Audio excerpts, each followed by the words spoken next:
Have you ever wondered how people perceive you just by the way you sound?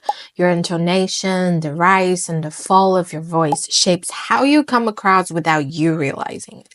And science tells us that intonation is the key to vocal branding, how people recognize and remember your voice, just like when you listen to the news anchor. FBI spies participated in the so-called insurrection. Some voices sounds authoritative, while others, like customer service representative, feels very warm and welcoming, inviting. Review this with you. You have 6 bridesmaids. You ordered 6 of the silk chiffon Antoinette dresses in pink. The wedding is in 3 days.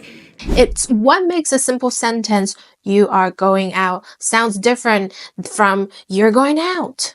English has 4 main intonation patterns, and each one changes the meaning of what you say. All right, let's start with rising intonation. Rising intonation happens when your voice goes up at the end of the sentence. It's super common in yes/no questions. So for example, are you actually going to eat that whole cake by yourself? You hear how my voice goes up at the end, and that upward movement signal curiosities or even a hint of disbelief, like, are you really going to eat that whole cake? Because it's hard to believe. It's nice to see you too, Fletcher. Are you busy? Extremely. Good. Would you follow me, please? Did you know that the partnership committee is being headed up by Mr. Allen himself? You used to work directly for Mr. Allen, didn't you? Yeah. But here's something interesting. Rising intonation isn't just for questions. Native speakers also use it when listing things, keeping the listener engaged. So, for example, I have, first, we will go to store, then grab some coffee, and finally head to the park. So first I'll do this, and then I'll do that, and then I'll do that. The upward pattern builds the energy and keeps people listening. Now, falling intonations is the complete opposite. This is what I call the confident closer. Your voice drops at the end, making your statement sound clear and final and very bold. So you could say, we're completely out of stock. Done. Or that's the plan. No more negotiations. Now, even in listing, falling intonation signal completions. Down, never fail, never show fear, never get out of line. It's too hard. It's too contradictory, and nobody gives you a medal or says thank you. And it turns out, in fact, that not only are you doing everything wrong, but also everything is your fault. Now, this one is a bit fun. Rising, falling intonation is when your voice goes up and then down. Perfect for showing excitement, surprise, and emphasis. So, for example, you got the job. That's incredible. Or, I can't believe it. This is amazing.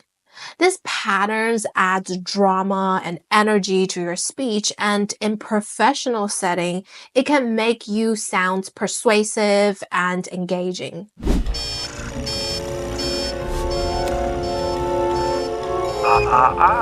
didn't say the magic word. Please! God damn it!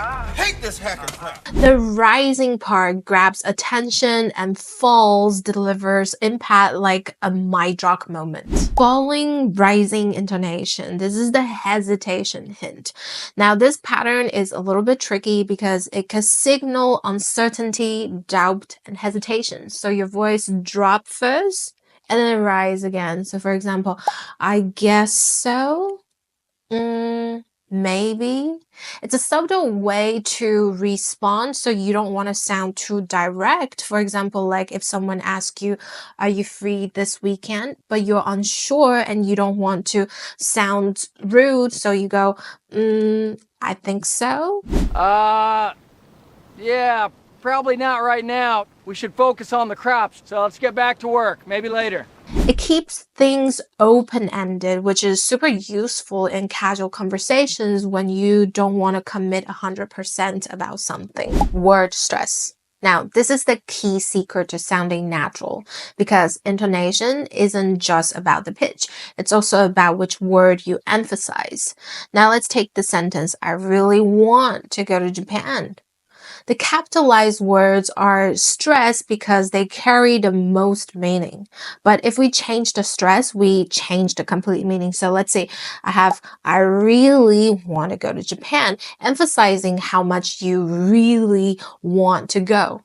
Then I really want to go to Japan, focusing on the location. So, not France, we're not going to Italy, we want to go to Japan. Can he drive?